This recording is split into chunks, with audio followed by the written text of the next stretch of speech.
Olá, começando mais um Conexão Cultural da TV Câmara de Campinas. Hoje a gente veio bater um papo com o André Montejano, que é jornalista e fotógrafo, e recentemente voltou do continente africano e trouxe de lá uma série de fotos que a gente vê aqui atrás, especificamente no país de Moçambique.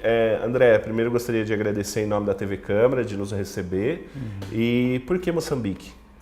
Bom, então, Boni, Moçambique surgiu quando eu estava, meados de 2013, eu vi uma reportagem, era uma sexta-feira, assim. Aí apareceu de manhã uma reportagem sobre uma instituição que o Palmeiras estava ajudando com algumas doações de uniforme, chuteira, bola, materiais esportivos. E à noite, coincidentemente, no Globo Repórter, Moçambique, só que a parte do país, as praias, tá. E isso falou, foi um sinal. É um sinal, deu um insight, falei, acho que eu vou para lá. E até então a minha ideia era fazer a minha conclusão de curso sobre a Copa do Mundo. Só que eu falei, já vai ser um tema batido e vai ficar muito próximo também para fazer, produzir, depois editar e tal. Aí eu decidi, então, falei, por que não Moçambique? E aí, desde então, eu coloquei Moçambique na minha cabeça e fui até o fim com essa ideia. E como que foi o planejamento? Você decidiu, vou para Moçambique. E disso até, porque você teve um período de pesquisa tal, para entender um pouquinho do país, até você ir para lá demorou mais ou menos quanto tempo? Bom, demorou mais ou menos uns 10 meses de planejamento. Que nesse tempo de planejamento precisava ver onde ia ficar. Porque eu não queria ir como turista, né? De ficar em hotel e não viver a realidade moçambicana. Então, para isso, eu tive que entrar em contato com o Palmeiras, porque o filho do responsável pela instituição em Moçambique, ele é jardineiro no Palmeiras. Então, eu entrei em contato com o Palmeiras, aí o Palmeiras me passou o contato não foi propriamente o Palmeiras dito, né? Foi um amigo meu que trabalha lá no Palmeiras, ele é preparador físico, me passou o contato do Ronaldo, e aí eu conversei com ele, falei, tem um projeto, uma ideia de ir para Moçambique daqui uns 5 meses, estou com o projeto pronto e gostaria de ver se você poderia me ajudar de alguma forma, né? Ele falou, vamos fazer o seguinte, me manda esse projeto, eu vou ler com calma, vou mandar para o meu pai lá em Moçambique e a gente vê em que pode te ajudar. Ronaldo é esse moçambicano que trabalha no Palmeiras? Não, ele não é moçambicano. Ah, tá, ok. Ele é filho do brasileiro que mora em Moçambique. Ah, entendi. Que é o responsável pela instituição. E aí ele pegou, falou, me manda, mandei. Não demorou um dia, ele falou, eu li, gostei muito, mostrei pro meu pai. Ele falou, estamos a fim de ajudar. Vocês podem ficar na minha casa lá, não tem problema. É lógico, vamos cobrar uma taxa, que é os gastos da alimentação. Sim. E tudo mais, também transporte, que lá a gasolina é muito cara. E daí foi assim, 4 meses antes a gente já tinha onde ficar. Aí falamos, vamos comprar passagem. Aí quando a gente for comprar passagem, deu um problema, porque para entrar em Moçambique você precisa de uma carta convite. Ah, não tem? O Brasil não tem relação... Tem relação diplomática, mas tem que ter uma... Tem que ter uma carta convite. Você não pode entrar no... Isso aconteceu por causa que muitos portugueses estavam tentando entrar. E como eles não gostam muito de português, eles criaram isso. Para entrar em Moçambique, você tem, acho que 4 tipos de carta convite. Que é para estudante, a trabalho, visita... E o outro eu não me recordo. Acho que são até diplomáticas, assim, sabe? Mas aí a gente solicitou, daí o Borges, que é o responsável lá em Moçambique, ele pegou, tem que levar no cartório, reconhecer firma, ir na embaixada brasileira lá. E aí ele mandou uma carta dizendo que os 3 brasileiros iam ficar na casa dele, sob responsabilidade dele e tudo mais. E aí, para isso, com isso a gente conseguiu tirar o visto de 30 dias em Moçambique. E foi mais ou menos assim, esse é o período mais difícil. Aí depois fomos para busca de passagens mais baratas, né? E estava ficando muito caro, mais do que a gente imaginava. O dólar ainda não estava tão alto, mas a gente imaginava que ficaria mais barato.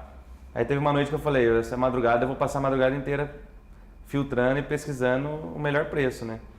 E aí eu deduzi que uma data e um horário e coincidentemente abaixou R$700 a passagem. Nossa. E aí conseguimos por um preço mais em conta.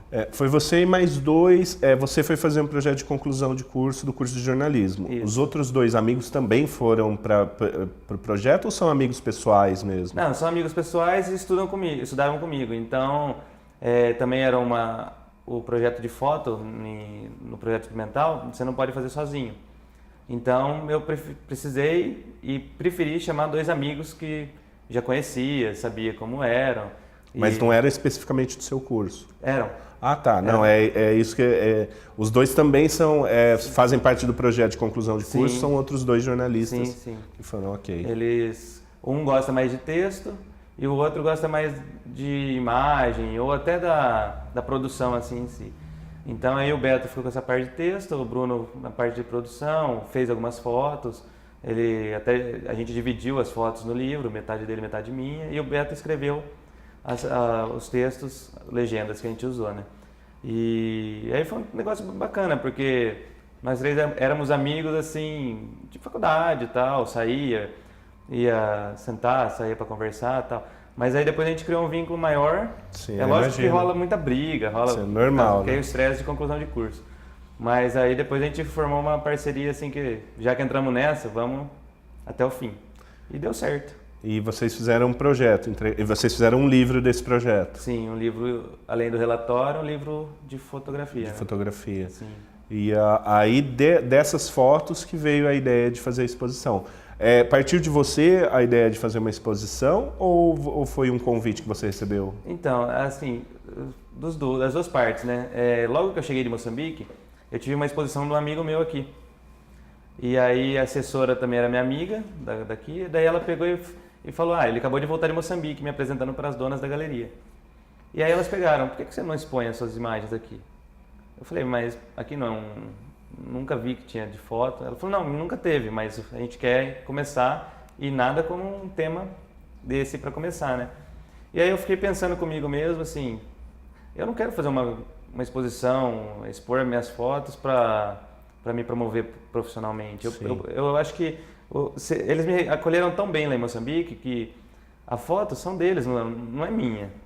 Entendeu? Só foi um instrumento para então eu acho trazer um pouquinho de Moçambique para cá, né? Então, isso, resgatando o sorriso deles, eu ainda falo, uma frase que eu falo bastante, eles têm o sorriso no rosto o dia inteiro, mas no fundo do olhar você vê a tristeza.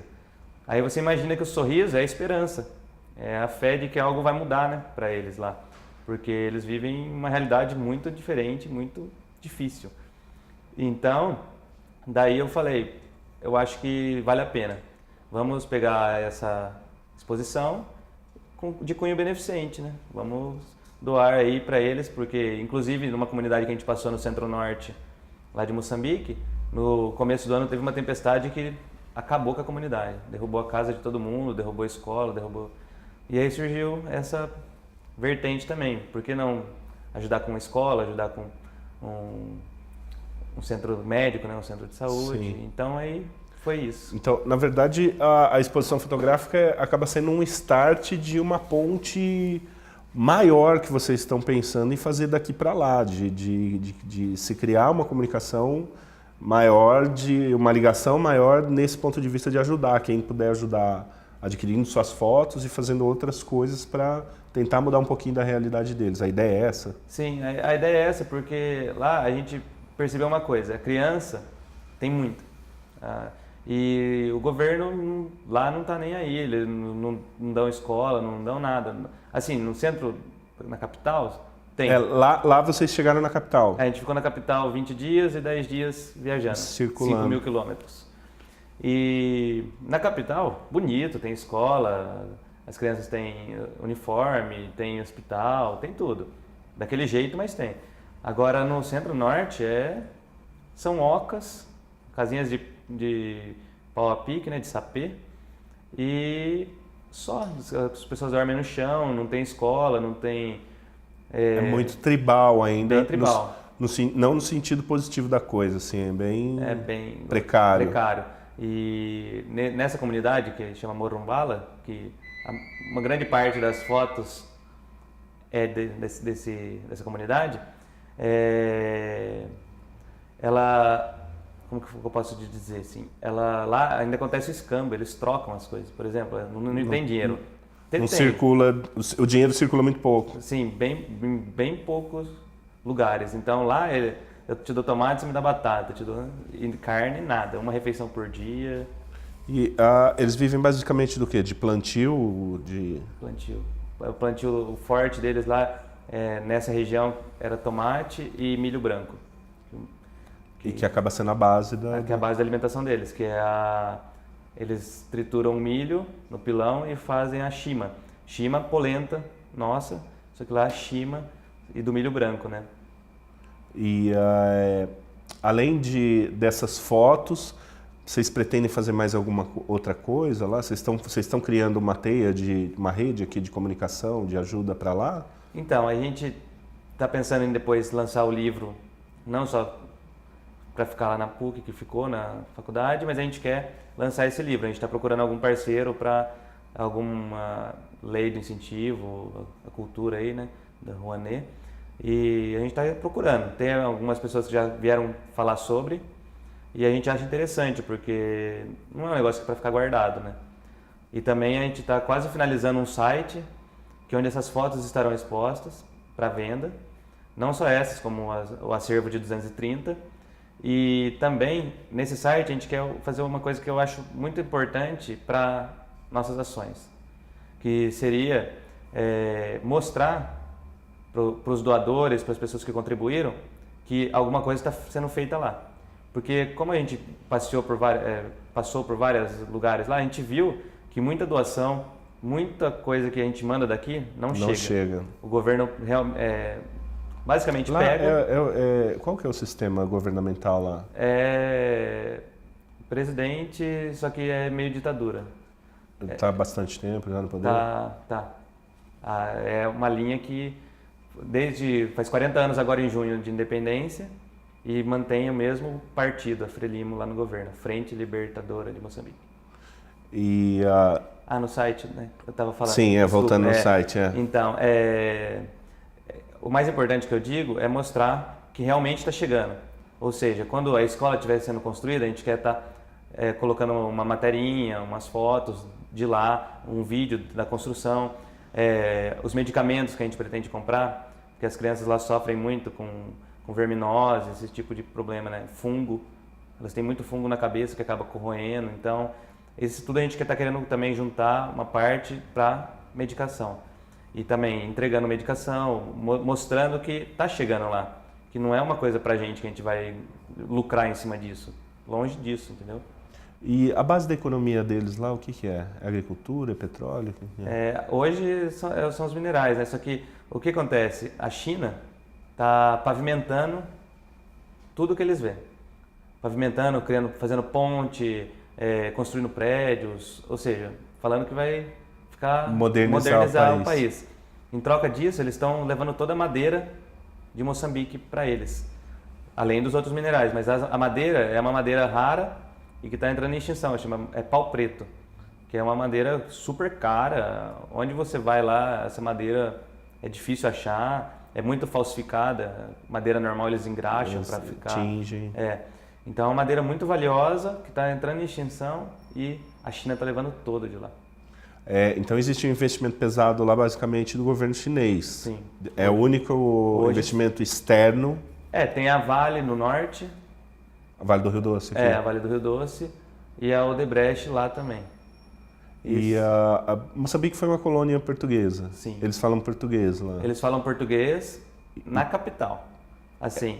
E fora é um dialeto... São 43 dialetos. Então cada comunidade que você vai é um dialeto diferente. É um dialeto específico. Tem um ou outro que já foi para capital ou que teve um estudo que fala português. Ou que tem até uma descendência de português, né? Mas muita gente que a gente encontrava não falava português. A gente tem que encontrar alguém que falasse português e falasse ou xangana ou macena, algum dialeto deles lá. O oficial mesmo, o dialeto mais falado é o xangana. Depois do português ou... depois do português. Assim, na capital, né? Sim. Agora você vai para o norte, já é o macena, já são outros nomes que eu nem me recordo.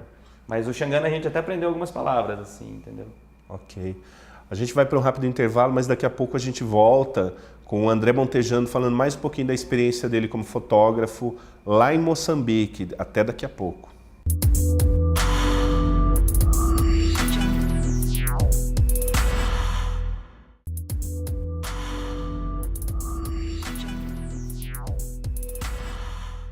Estamos de volta para o segundo bloco do Conexão Cultural, hoje batendo um papo com o fotógrafo e jornalista André Montejano, que voltou recentemente de Moçambique, no continente africano, e de lá ele trouxe uma série fotográfica e um livro que foi projeto de conclusão de curso dele e de mais 2 jornalistas. Por favor, fale o nome dos outros 2 que não estão aqui presentes. Roberto Barreira e Bruno Machado. Roberto Barreira e Bruno Machado. André, eu queria que você falasse como que foi o impacto quando você chegou lá. Porque uma coisa é a gente ver pela internet, por vídeo e tal. A hora que você chegou em Moçambique, assim, as suas primeiras 24 horas lá, como que foram? Então, quando você vai para a África, você imagina Rei Leão, né? Você imagina o desenho lá do Rei Leão. Aí quando você chega, o clima já é totalmente diferente, né? Quando você desce do avião já tá aquela sauna. Chegamos a pegar 43 graus lá de manhã e 6 graus à noite.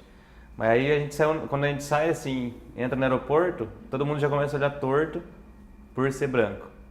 E quase nenhum branco no voo. Um ou outro político, português, né, que estavam no avião. Mas aí ainda os 3 barbudos, quando a gente chegou para carimbar o visto, o cara passou a fila inteira e a gente ficou. Ficou os 3. Então, nisso já... É que a gente foi meio esperto, mas senão eles já iam... Se fosse uma pessoa mais ingênua, eles já iam querer tirar dinheiro. Porque lá qualquer coisa, eles tiram dinheiro de você. Eles falam que... Eles inventam a lei e como você vai dizer não? O cara tá com o seu passaporte na mão. Você não pode bobear, né? E aí quando a gente saiu na rua, a gente já viu aquela, assim, uma cidade suja, um povo sorridente. Qualquer moçambicano que você encontrava, assim, era sorridente, te abraçava. Qual é o nome da capital lá? Maputo. Maputo. É capital e estado. E quantos milhões da capital? Acho que são 5 milhões, se eu não me engano. E então, onde a gente chegou nesse primeiro dia, a gente passava na rua assim, gente corria atrás do carro, fazendo festa. Na hora que a gente chegou na casa que a gente ia ficar, lá também fica uma média de 15 moçambicanos. Eles abraçavam, obrigado por vir, irmão brasileiro, estamos orando por vocês desde que vocês falaram que viriam e que bom que vocês chegaram. Qual que é a religião lá predominante? Hoje, muçulmano, né? O muçulmano hoje lá tá o país inteiro, mas a comunidade que a gente ficou é batista. E daí já receberam a gente com almoço porque lá como a gente ficou na casa de um brasileiro, a gente comeu como brasileiro, pelo menos lá em Maputo. Estava lá.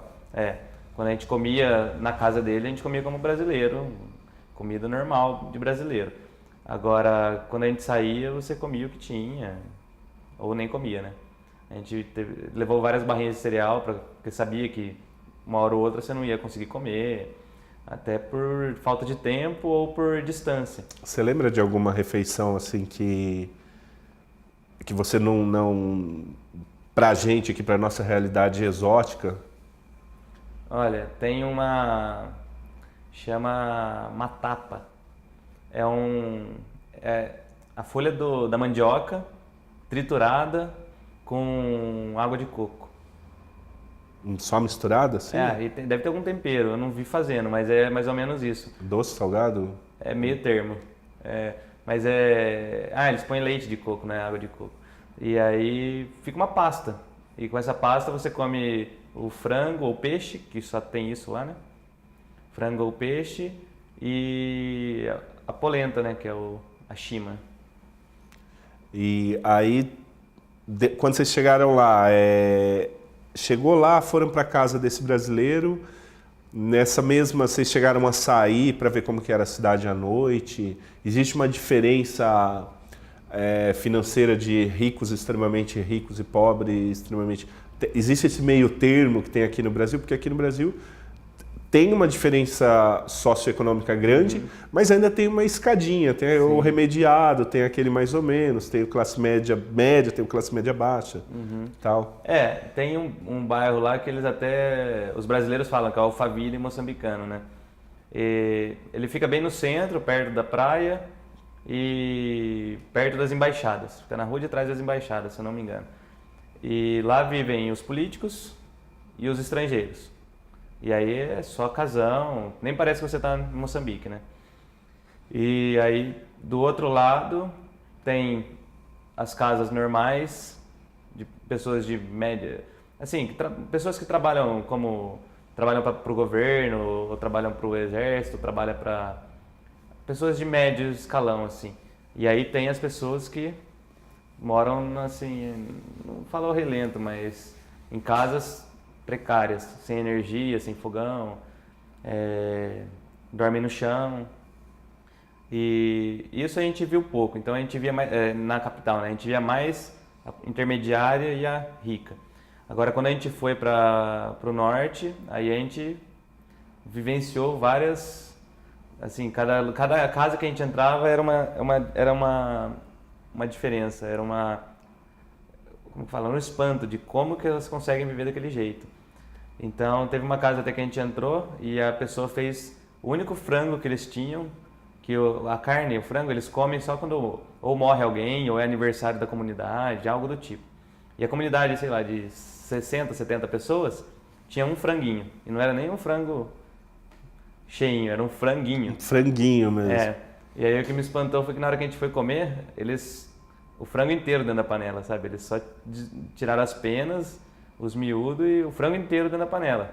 Com crina, com pata, com pé, né? De galinha pé, com cabeça, tudo, do jeito que tava.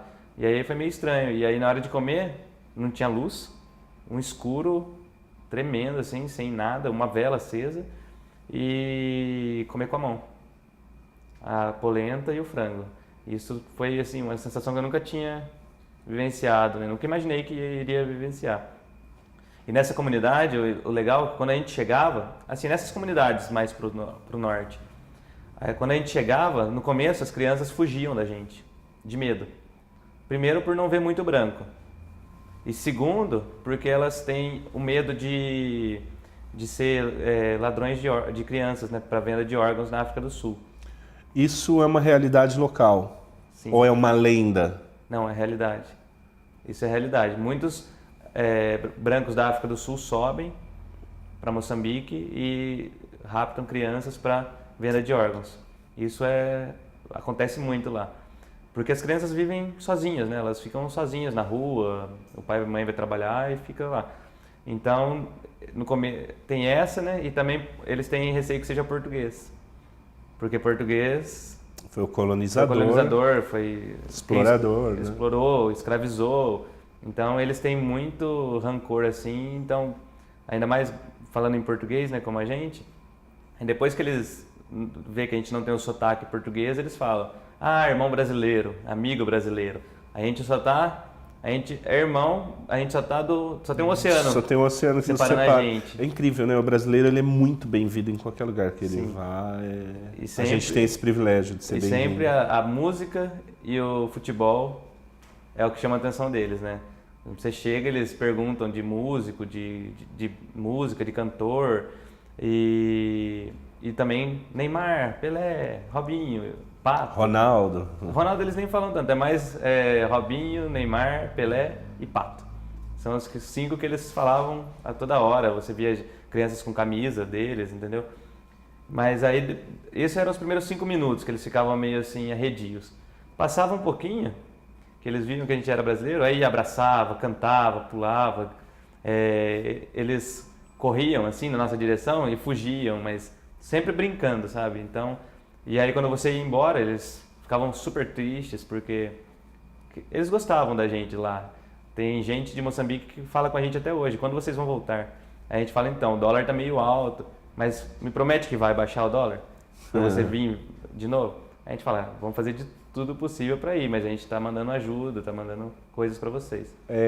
O país é violento? Então, a gente não presenciou muitas coisas assim. Teve uma situação que eu fiz uma foto e um adolescente pegou e fez assim para mim. Outra, a violência que a gente sofreu foi, a gente estava numa estação de trem fotografando e um militar chegou, pegou a câmera do Bruno e fez ele apagar as fotos na frente dele. Falou, daqui você não tira foto nenhuma, senão você vai preso. E não explicou, não justificou o comportamento? Tudo na base da força. Puxou e na base da força nem falou por que ele estava fazendo, se tinha alguma lei que proibisse, não tinha placa nenhuma. Então ele foi meio grosso assim nesse sentido. E violência que a gente ficou sabendo, o que acontece, são com as mulheres, né? Com as mulheres eles falam que tem muita violência, porque o homem tá um dia numa casa, aí na sexta e sábado é considerado o dia do homem, que é o dia que o homem sai para gandaia, né? E aí que acontece a multiplicação do HIV.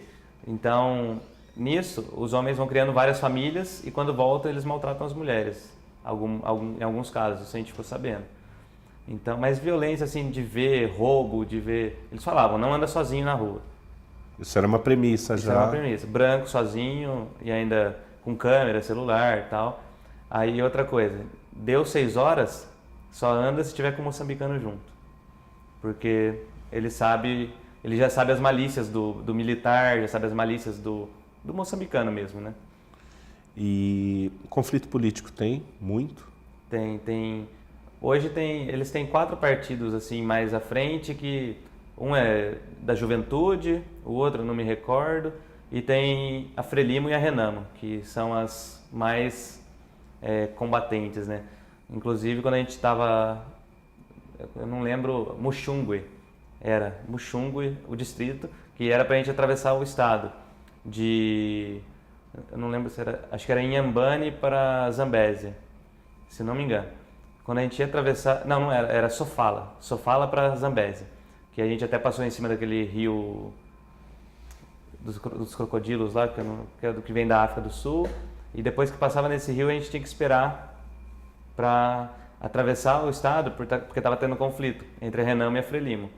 Então a gente pegou e encostou o carro. Conflito armado mesmo. Guerra civil, que eles falam, não vá para lá que está tendo guerra, não tente atravessar sozinho que está tendo guerra. E aí quando a gente viu isso, a gente falou, vamos dormir por aqui. Daí encostou o carro na savana e dormimos no meio da savana, assim mesmo. No dia seguinte, 7 horas da manhã, pegar o comboio do exército que ia nos escoltar até o outro estado. Mas vocês dormiram no carro? Vocês tinham barraca para ter um plano B? Como que vocês... Nessas viagens aí, como que vocês faziam? Então, como a gente fez um bate-volta, a gente deixou 7 dias para percorrer quase 5.000 quilômetros. Então a gente pegou, em 2 dias a gente viajou, aí o moçambicano que foi junto e o Borges, que é o brasileiro, foram revezando na direção e nós 3 atrás. E então, enquanto um dormia, o outro dirigia. Só que a estrada, como era muito perigosa, não tinha sinalização, muito buraco e muitos caminhoneiros. Teve um caminhoneiro até que, não sei se dormiu na direção, mas veio na direção do nosso carro, que teve que jogar o carro para acostamento para não sofrer um acidente. E aí, quando a gente chegou as províncias lá, as cidades, elas são as vilas, né? De 300 em 300 quilômetros, 400 em 400, então não tinha onde parar para dormir. E aí, quando a gente estava assim, quase chegando nessa divisa de estado, de Sofala para Zambésia, a gente falou, é melhor a gente parar, porque tá muita neblina, não dava para enxergar nada, e o trânsito estava muito perigoso, também por ser de noite, era 4 horas da manhã, e a gente estava já a 12 na estrada. Então aí falamos, vamos parar para dormir. Só que estava com equipamento, ainda faltava 15 dias para a viagem acabar. Eu fiquei preocupado, eu falei para os meus amigos, melhor a gente não dormir, porque corre-se o risco de alguém... Se a gente estiver dormindo é mais perigoso do que se estiver acordado. Sim. Então corre-se o risco de alguém pegar, levar nosso equipamento, fazer algum mal com a gente, né? Ou com o carro. E aí eles falaram, a gente não tá afim de dormir, então a gente vai fumar um cigarro lá fora. Falei, então tá. Aí a gente viu uma árvore caída, sentou naquela árvore e passamos a noite, enquanto o brasileiro e o moçambicano lá dormiam, a gente passou a noite conversando. Tava uns 4 graus esse dia, e a gente sem blusa, porque não tinha levado, né, para essa viagem. E a gente ficou conversando, e aí até que a gente viu uma luz lá no fundo, assim, Daí a gente ficou com medo de ir, né? Porque savana, uma luz não... E a gente foi andando e chegou, era um bar. Então, daí a gente viu o bar, a gente foi lá, comprou uma cervejinha e ficamos lá a madrugada toda, conversando e tomando conta do carro, digamos assim. A gente vai para um rápido intervalo e a gente volta para o último bloco do Conexão Cultural, continuando nosso bate-papo com o André Montejano, fotógrafo e jornalista. Até daqui a pouco.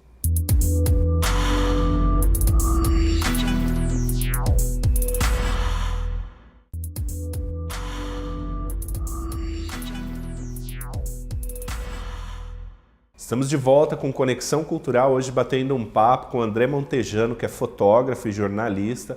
Voltou recentemente de Moçambique, na África, e trouxe de lá um livro e todas essas fotos e várias histórias bacanas. André, o brasileiro que te recebeu lá, o que ele está fazendo lá? Ele é missionário? Ele está em missão diplomática? Então, ele é missionário da Igreja Batista. E aí, com 60 anos, se não me engano, ele teve uma lembrança, uma recordação de um momento que ele viveu na adolescência. E aí foi o mesmo momento que ele viveu com 60 anos. Ele estava numa palestra na igreja dele e aí viu Moçambique, assim, no telão. E aí ele falou, por que não irei para Moçambique, né? Ajudar a galera, ajudar aquele povo.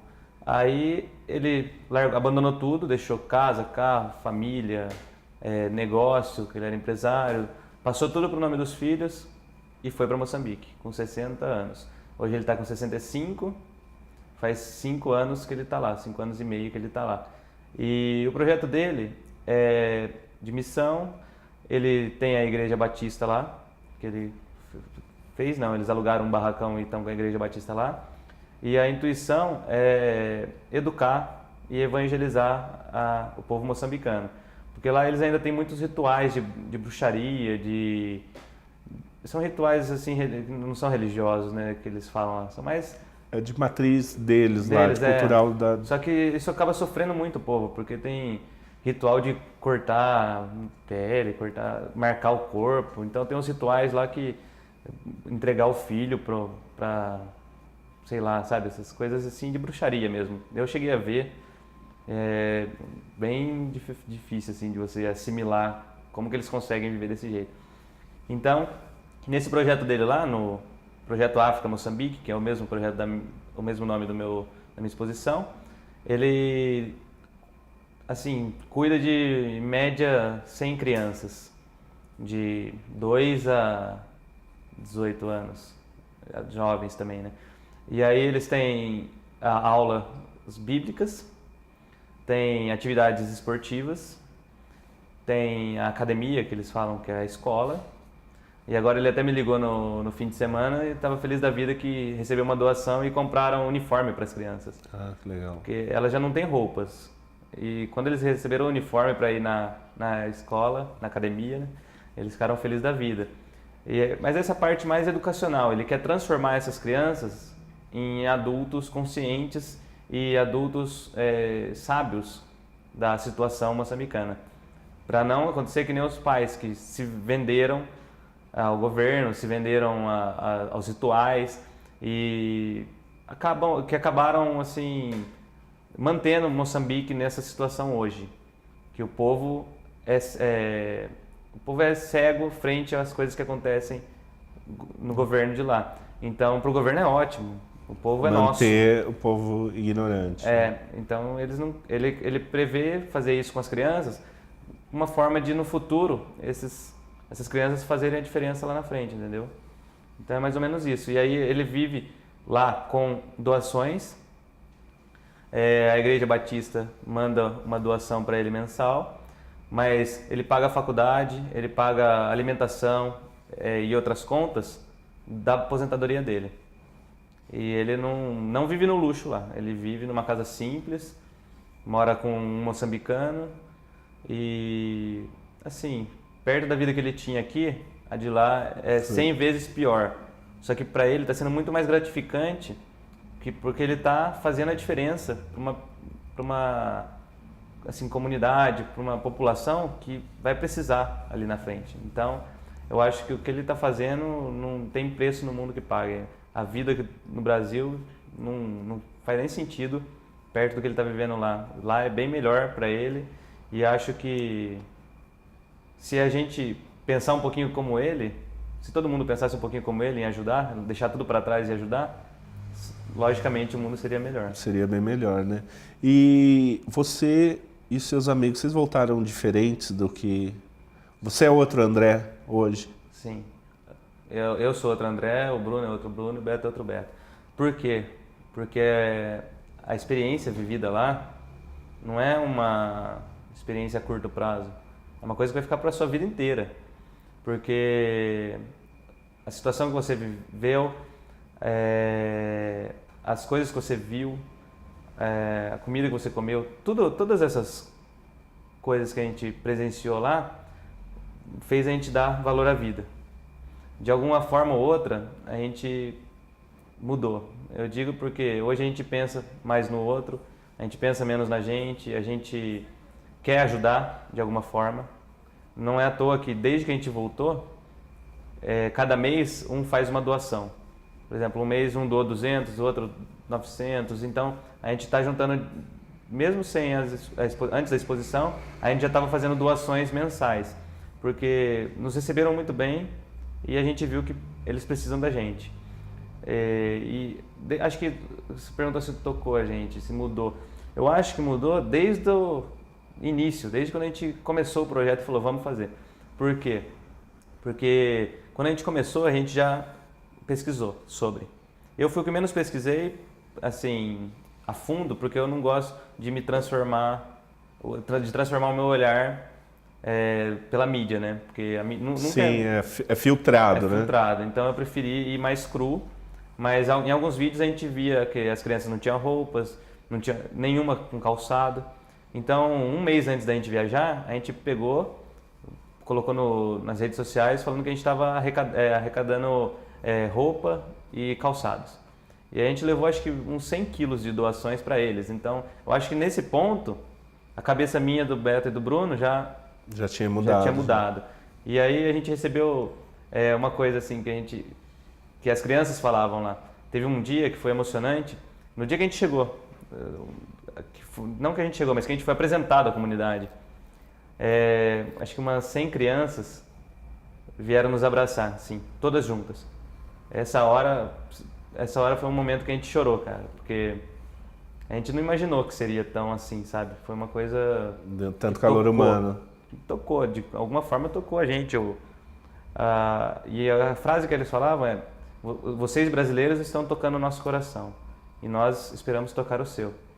Então nessa hora a gente desabou, porque você vê aquela criançada que não tem nada, não tem inocente, família, não tem comida, não tem escolaridade nenhuma, vem te abraçar, vem te receber e falar que você para eles ali está sendo tudo no momento. Então a gente fica assim,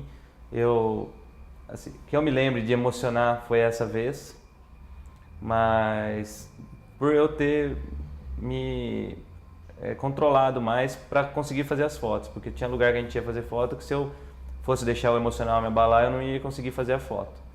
Mas quando acabou tudo, quando você está voltando de lá, bateu aquele desespero, sabe, de estar ali e não poder fazer mais do que a gente tentou. De estar ali por um mês apenas e não conseguir ensinar mais coisa, passar mais coisa para eles, até fazer algumas oficinas, sabe? Porque a gente estava trabalhando, né? A gente não estava lá. Mas a gente tentou. O tempo que a gente teve, a gente ensinou coisas em computador, televisão, a gente passou várias coisas. Tinha gente que falava que queria ser jornalista, a gente falava como que era. Então a gente passou um pouco da nossa experiência para eles. Mas quando a gente estava voltando, a gente falou, passou rápido. E a gente voltou com a aperto no coração de deixar eles lá, porque até hoje todo mundo ora por nós lá. Isso é falado pra gente diretamente, que eles colocaram a gente na oração deles para sempre, porque a gente mudou a vida deles de alguma forma e eles a nossa. E inclusive tem um menino que ele chama Letício. Ele tem um WhatsApp, né, no celular dele. E aí ele manda mensagem toda semana. Por que você não vem? Quando você vai voltar? Quantos anos, menino? Ele tem 8 anos. por que você vai demorar para vir? Então ele fica nessa angústia. Aqueles questionamentos de criança. Sim, mesmo, né? E outro dia, o irmão dele tem 8 anos, ele tem 11, desculpa. E ele pegou e falou assim, e quando vier, por favor, traga um equipamento do Brasil. Ele quer uma camiseta de futebol do Brasil. E eu falei que quando eu voltasse eu levaria, né? Então você vê que eles ainda pensam na gente. Todo dia tem um moçambicano que fala com a gente. Ou rede social, ou mensagem, algum jeito. E uma coisa que é interessante assim é que a nossa vida mudou. No momento que a gente voltou de Moçambique, a nossa vida virou Moçambique. Não é à toa que todo dia uma pessoa me pergunta de Moçambique. Na abertura da exposição, todo mundo Moçambique. A exposição Moçambique. A minha vida, Moçambique faz parte da minha vida hoje, eu diria. E quantas fotos mais ou menos você trouxe e quantas fotos vocês vão disponibilizar nas exposições? Porque a exposição não para aqui, né? Então, aqui na Urban Arts fica até dia 13 de maio e depois a gente vai em junho para Saraiva do Iguatemi. Após isso, estamos vendo a possibilidade de levar para Espírito Santo do Pinhal, que é a minha cidade. E, inclusive hoje eu recebi o convite do secretário de Cultura de lá. E a gente está vendo de levá-las adiante, porque esse acervo meu tem 3.000 fotos. Escolhidas para essa série de exposição são 230. Então, nessa, por exemplo, a gente tem uma média de 50 fotos. Nas próximas, a gente quer também fazer 50, 50, até acabar com elas, entendeu? Para a gente conseguir fazer uma sequência sem ser repetitiva. Sim. Porque senão o pessoal que veio aqui não vai no Iguatemi ver as fotos. Então a ideia é de fazer essa rotatividade das fotos. E você falou que vocês são um pouco Moçambique. Vocês pretendem voltar para lá?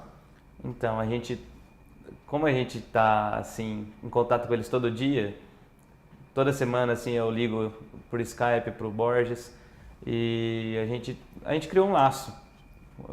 Virou uma família, assim, a gente criou um laço. E a gente queria voltar esse ano, só que não vai dar por causa do alta do dólar, de alguns outros fatores, como trabalho e tal. Mas o ano que vem a gente está querendo voltar, que aí as doações já irão ter chegado lá, né? E aí a gente vai poder ver de perto o que a gente está conseguindo mudar lá. Então acho que em 2016 a gente consegue dar um pulinho em Moçambique.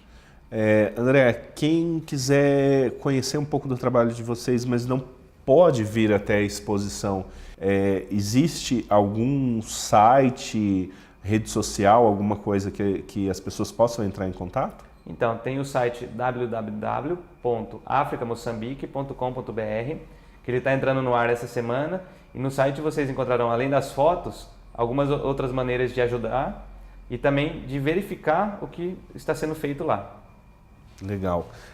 Bom, além das fotos aqui expostas e que vocês vão ver no site, existem também alguns cartões que eles estão disponibilizando para venda a R$10, né, André? Isso, o preço mínimo R$10. Caso alguém não consiga ajudar comprando uma obra maior, pelo valor, pode estar ajudando comprando esse cartão postal, que também é de Moçambique, e atrás é como se fosse um cartão postal normal.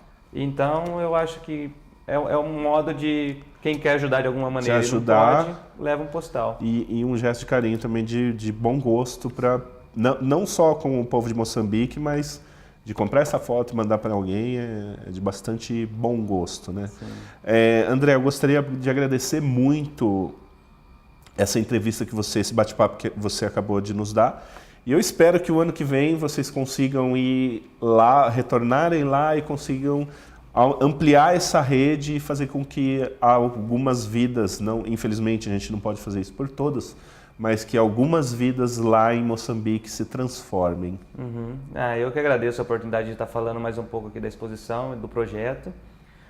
Eu também gostaria de agradecer a Urban Arts, a galeria, que me convidou para expor as fotos aqui e abraçou o projeto,